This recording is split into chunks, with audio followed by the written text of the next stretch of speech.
से বর্ণিত হুজুর সাল্লাল্লাহু আলাইহি ওয়াসাল্লাম ইরশাদ ফরমায়েছেন, আল্লাহ তাআলা এই কিতাব অর্থাৎ কোরআনে পাকের দ্বারা বহু লোককে উচ্চ মর্যাদা দান করেন এবং বহু লোককে নিচু ও অপদস্থ করেন। মুসলিম শরীফের হাদিস। যারা কোরআনের পক্ষে থাকে, মাদ্রাসাকে সমর্থন করে, মাদ্রাসার খেদমত করে, এই কোরআনের ওসিলা আল্লাহ তাদেরকে অনেক উপরে নিয়ে যান। দুনিয়াতে আখিরাতে তাদের ইজ্জত সম্মানকে বাড়ায় দেন। আর যারা এটা সমালোচনা করে, এটা দেখলে তাদের গায়ে জ্বালা পোড়া করে যে এখানে জঙ্গি তৈরি হইতেছে। ইহুদিরা একটা শিখাই দিচ্ছে আর মুসলমানের বাচ্চারা ওই গীত গাইতে আছে। শিখাই দিচ্ছে ইহুদিরা, আর গীতটা গাইতেছে কে? মুসলমানের বাচ্চারা। জঙ্গি তৈরি হয়। কোন রেকর্ড আছে দুনিয়াতে কোথাও মাদ্রাসায় জঙ্গি তৈরি হয়েছে? কেউ দেখাইতে পারবে? আওয়াজ এই স্লোগানটা দিচ্ছে 15 বছর হয়ে গেছে বাংলাদেশে। কোন একটা মাদ্রাসায় এর কোন একটা প্রমাণ পেশ করতে পারল না। যুবক মাদ্রাসায় পিস্তল পাওয়া গেছে, বোমা পাওয়া গেছে, অমুকটা পাওয়া গেছে, প্রশিক্ষণ হয়েছে, এটা তো সরকার দেখাইতে পারল না। কোন সরকার দেখাইতে পারল না। আমরা তো চ্যালেঞ্জ করি, দেখাও। ইহুদিদের স্লোগান না দিয়ে বাস্তবে দেখাও। এখানে ইসলাম ধর্ম শিক্ষা দেওয়া হয়, কোরআন সুন্নাহ পারদর্শী গড়া হয়। এই লোকগুলো না থাকলে ইসলাম থাকবে না। কোরআন হাদিসে এক্সপার্ট লোকগুলো যদি না থাকে তো দিন থাকবে না। দিন রাখতে হলে, তবলিগ রাখতে হলে, মসজিদে জামাত রাখতে হলে সব কিছু গোড়া হলো যেখানে এলেম শিক্ষা দেওয়া হয়। এইগুলো হলো কেন্দ্র, পাওয়ার হাউস। এই হাদিসে সেটাই বলা হলো।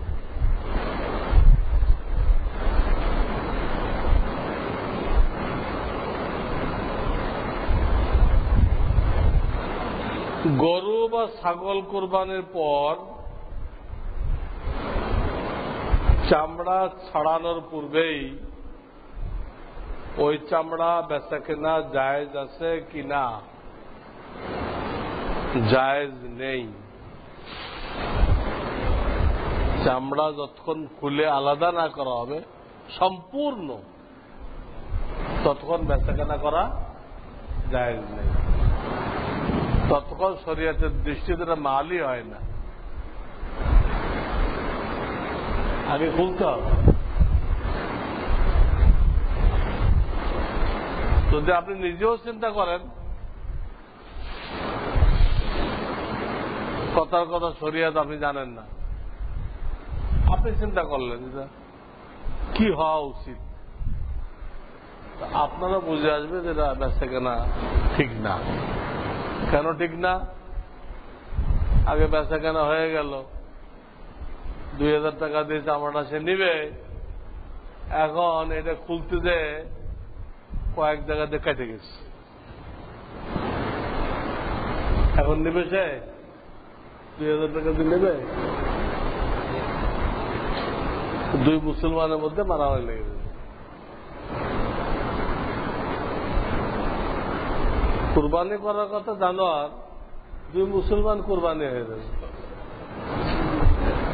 একটা গলত কাজ করতে,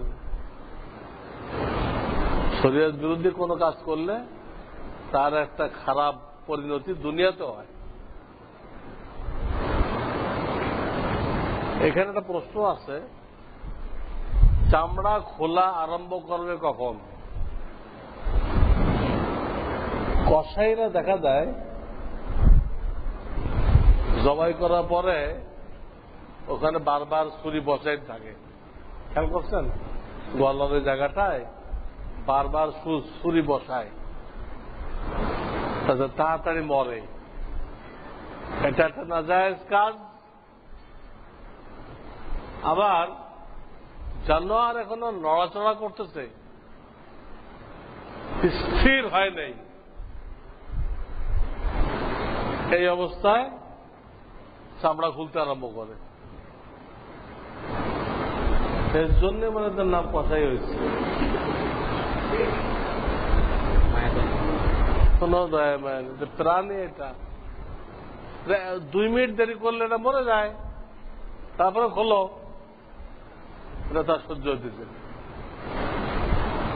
এদেরকে কি পরিমাণ আযাব দেওয়া হবে, জানোয়ারকে কষ্ট দিল। জানোয়ার সম্পূর্ণ স্থির হওয়ার আগে চামড়া খোলানো জায়েজ নেই।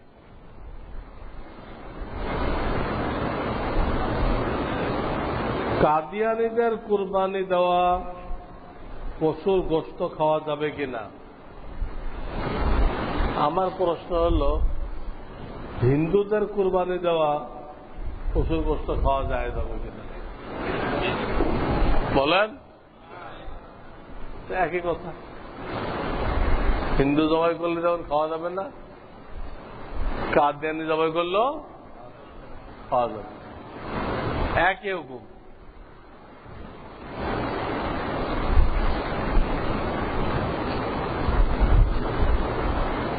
যদি কোনো মানুষ মারা যায়, তার জন্য যে 3 দিন 7 দিন এবং 40 দিন পর অনুষ্ঠান করা হয়, তা কি জায়েজ আছে? না, কোন 3 দিন আর 40 দিন শরিয়াতে নেই। 3 দিন আর 40 দিন শরিয়াতে প্রত্যেক দিন করেন, প্রত্যেক দিন করেন। আপনার কোন আব্বা আম্মা নিকট আত্মীয় মরে গেছে, 40 দিন করে থাকবেন তার সব রিসারি করার জন্য? তার দরকার আজকেই? হিন্দুয়ানি নিয়ম।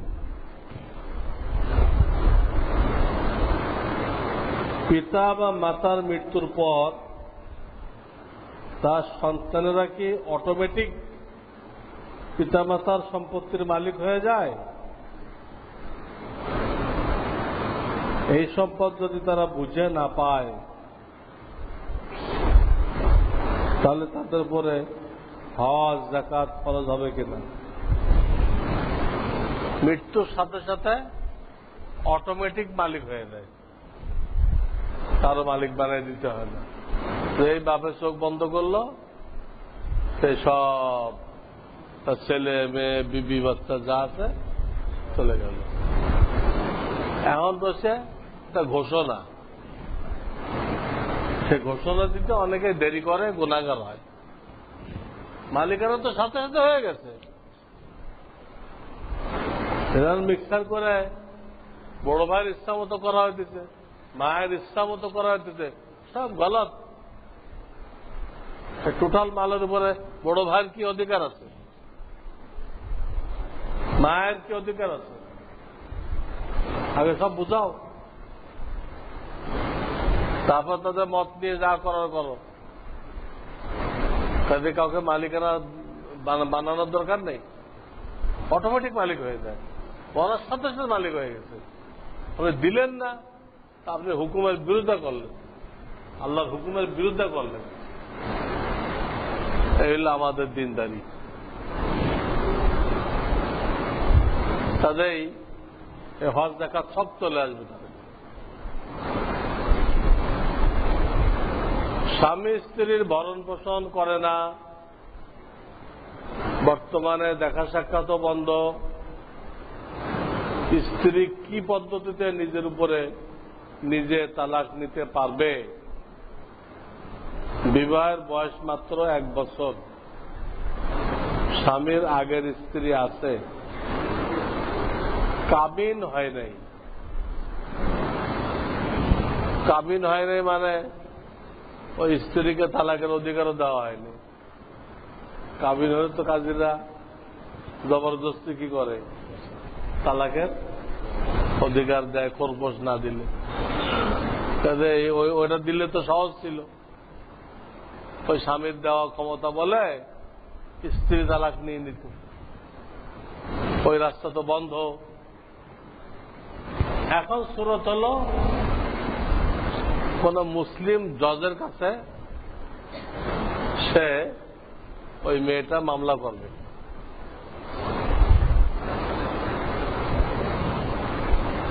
জজ স্বামীকে নোটিশ করবে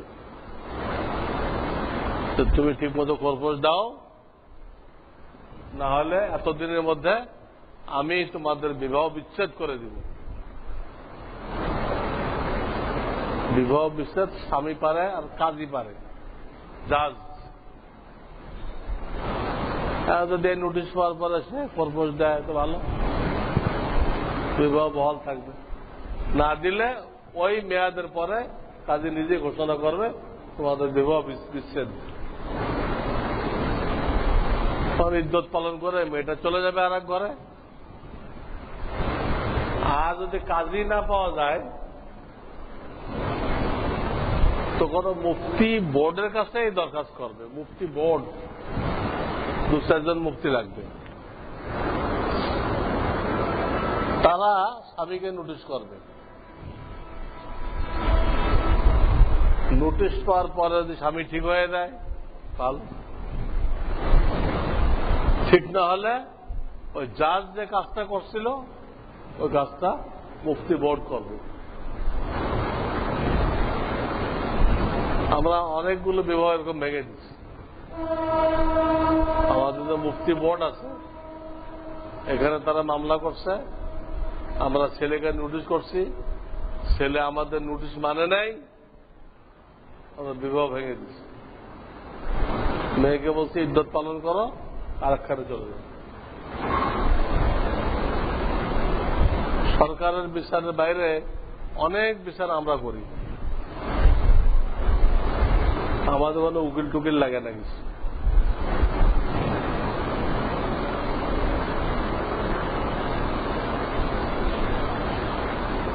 না উকিল লাগে, রায় পাওয়ার জন্য ঘুষ দেওয়া লাগে।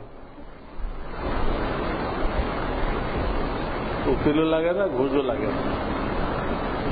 আর সরকারের আদালতে যান, আপনি যত বড় হকদার হন, যতক্ষণ আপনি বিচারকের টাকা না দিবেন কোন অবস্থায় আপনার পক্ষে রায় আসবে না। এটা বোকাও বলবে যে আপনি হকদার, কিন্তু বিচারক বুঝবে না। বিচারক তখন বুঝবে যখন তাকে আপনি টাকা দিবেন।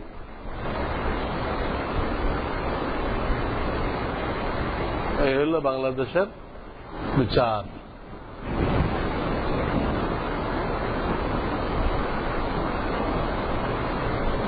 আর এসব বলতে গেলে আবার তারা বলবে আপনি আদালত অবমাননা করছেন।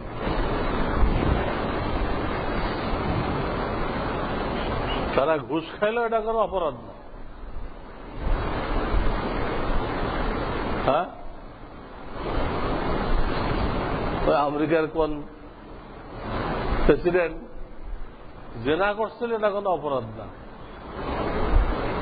ওটা স্বীকার করে নাই, ওটার কারণে তার প্রেসিডেন্টগিরি চলে গেছে।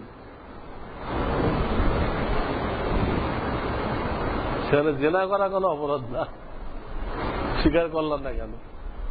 জেনা তো সবাই করে, তাদের ধারণা আছে জেনা তো সবাই করে, তো কোনো দোষের কিছু না।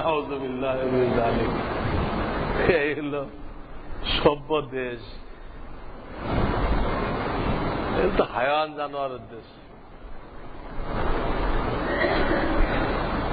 মহিলাদের যদি 2 ভরি স্বর্ণ থাকে তাহলে কি যাকাত ফরজ হবে? শুধু 2 ভরি স্বর্ণ তো থাকে না, কিছু না কিছু টাকা থাকে, তখন আর 2 ভরি স্বর্ণ দেখা হয় না, ওর দাম দেখা হয়। ওর দাম 52.5 তোলা রূপার সমান হয় কিনা, হইলে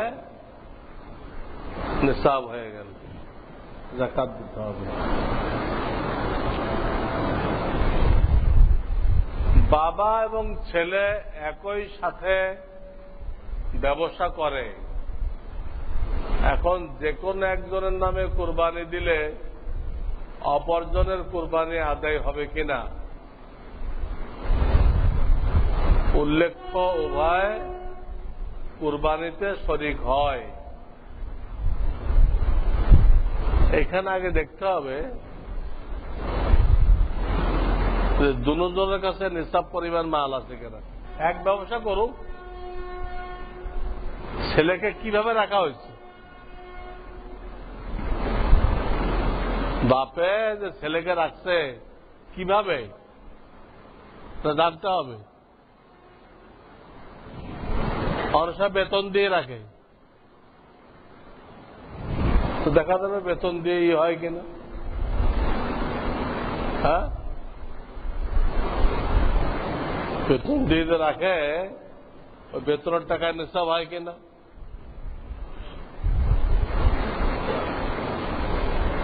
আচ্ছা, অনেক সময় ব্যবসার মধ্যে কি দেয়, হিস্সা দেয়, অংশ দেয়,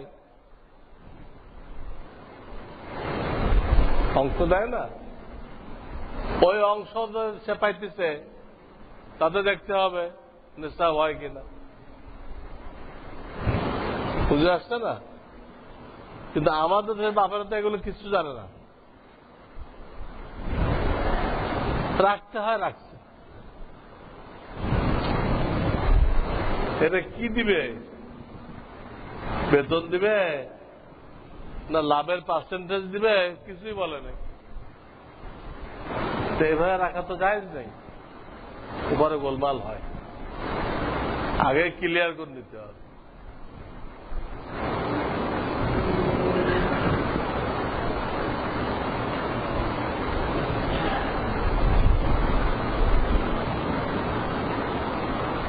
চার নামে কুরবানি দিলে সে কুরবানি হবে কিনা? হ্যাঁ, হবে। 7 পর্যন্ত হইতে পারে, তার মানে 7 হইতে হবে। আমি কোন সময় বয়ানে বললাম না, 7 হইতে পারে, 6 হিস্সা হইতে পারে, 5 হিস্সা হইতে পারে, 4 হিস্সা হইতে পারে, 3 হিস্সা হইতে পারে, 2 হিস্সা হইতে পারে, একজনও দিতে পারে।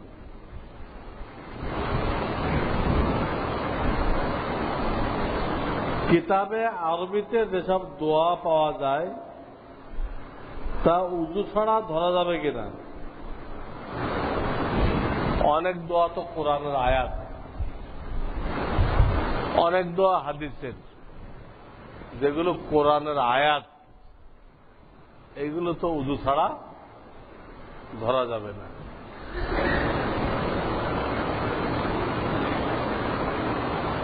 হাদিসের গুলো ধরা যাবে। বাজারে যেসব সেন্ট পাওয়া যায়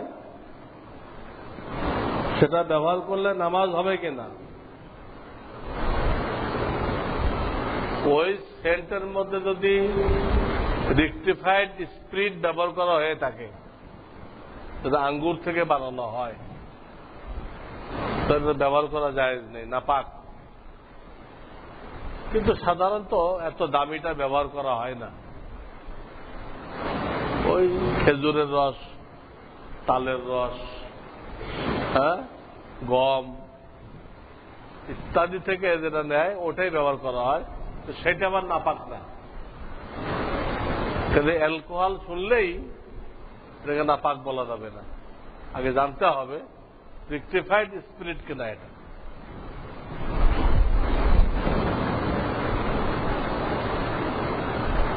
দেওবন্দীপন্থী কোন হক্কানি আলেম যদি পিস টিভি বাংলায় যে ইসলামী অনুষ্ঠান করে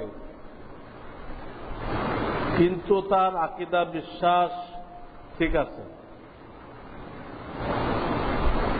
এবং সে তাদের সঙ্গে মিশে তাদের ভুল শোধরাইতে চেষ্টাও করে, এ সম্পর্কে আপনার মতামত কি? আমার মতামত তো আর কারো শোনার দরকার নেই, আর আমার মতামত দেওয়ার জন্য আমি চেয়ারে বসে হলেন। এখানে শরীয়তের মতামত, আমার কাছে লোকেরা আমার মতামত জানে কি করবে? শরীয়ত কি বলে? শরীয়ত অনুমতি দেয় না কোন গুনাহের মাধ্যমে দ্বীনের কাজ করার। শরীয়ত কি করে না? অনুমতি দেয় না। তো টিভি মানে তো সারাদিন নাচ গান, এখান থেকে আপনি ইসলামের দাওয়াত দিবেন। সিনেমা হলে আপনি ইসলামের দাওয়াত দিবেন, মদের বারে যায় ইসলামী দাওয়াত দিবেন, বেশ্যালয়ে যায় ইসলামী দাওয়াত দিবেন, তো শরীয়ত আপনাকে অনুমতি দেয় না, অনুমতি নেই। ইসলাম ফ্রেশ ভাবে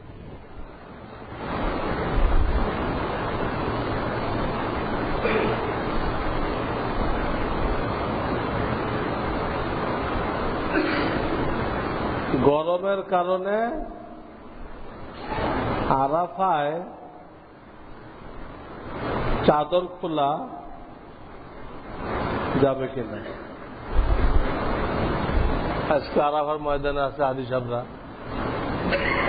তো জিজ্ঞেস করা হয়েছে গরমের কারণে পরাটা তো থাকতে হবে, গায়েরটা খুলে রাখলো, কোনো অসুবিধা নেই, গায়েরটা পরে থাকা কোনো জরুরি না। যারা জামা পরে এসেছেন তাদের ফরজ না, তার সুন্নত, তাদের উপরটা সুন্নত বা মুস্তাহাব, নিচেরটা তো কি গায়েরটা খুললে অসুবিধা নেই।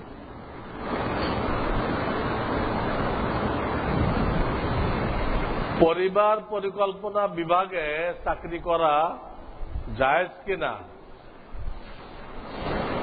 আমরা নাম রাখছি মরিবার পরিকল্পনা, পরিবার পরিকল্পনার নাম রাখছি মরিবার পরিকল্পনা। এখানে হাত দেওয়া আল্লাহর সাথে লড়াই করার সামিল। তারা বিশ্বাস করে যে দুটো সন্তান হলে সুখের সংসার হয়ে যাবে, তাদের তো ইমানই শেষ।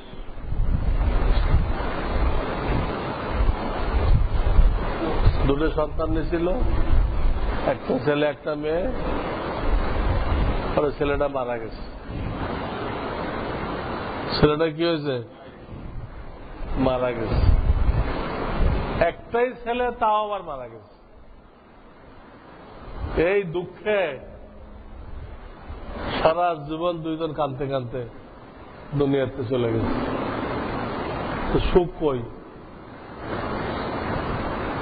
তো সারা জীবন কাঁদলো, একটাই ছেলে, তাও গেছে কি মরে। সাঁতার শিখতে গেছিল কোন জায়গায়, ওনে ডুবে শেষ। এগুলো গলত জিনিস। মৃত্যু যেমন আল্লাহর হাতে, জন্ম আল্লাহর হাতে। হ্যাঁ, এবং তিনি যে পরিমাণ মানুষ সৃষ্টি করেন তার থেকে বেশি পরিমাণ রেজেক দিয়ে রাখেন। বেশি পরিমাণ কি দেন? রেজেক দিয়ে রাখেন। আপনি 5 জনের দাওয়াত করলে কয়জনের খানা তৈরি করেন? 10 জন। তা আল্লাহ তো আপনার আমার থেকে অনেক হিকমতওয়ালা, তার হিসাব আছে এই দেশে কত লোক পাঠানো হয়েছে, তার থেকে বেশি রেজেক দিবে। কিন্তু সমস্যা হয় ইসলামী অর্থ বন্টন না থাকায় ওই রিজেক্ট গুলো কয়েকজনের পকেট বন্দি হয়ে যায়। খানা পাকানো হয়েছে অনেকের, 100 লোকের, কিন্তু 10 জনে কি করছে, এক একজনে 10 জনেরটা লয়ে গেছে। 10 জন মানুষ এত বড় ডিশ লয়ে আসছে, একাই কজন লয়ে গেছে, তা বাকি 90 জন কি খাবে? খানা তো ছিল, এই লোকগুলোতে নিয়ে গেল, এটা কেউ মানা করলো না।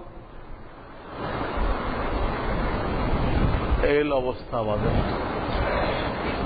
আল্লাহ রিজিক কম দেয় নাই, আমরা অর্থ বর্তন করি ইহুদিদের তরিকায়, খ্রিস্টানদের তরিকায়, এই জন্য টান পড়ে দেয়। তা না হলে আরো দান করা যেত, সব মানুষের লালন পালন করে, আর কোন দেশে গরিব থাকলে ওদেরকে দেওয়া যেত। বাংলাদেশে এই পরিমাণ সম্পদ আছে।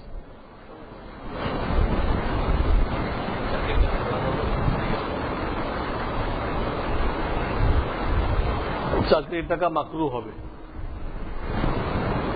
সুবহানাল্লাহ ওয়া বিহামদিহি। ربنا لا تزغ قلوبنا بعد إذ هديتنا وهب لنا من لدنك رحمة يا حي يا قيوم أصلح لنا شأننا ولا تكلنا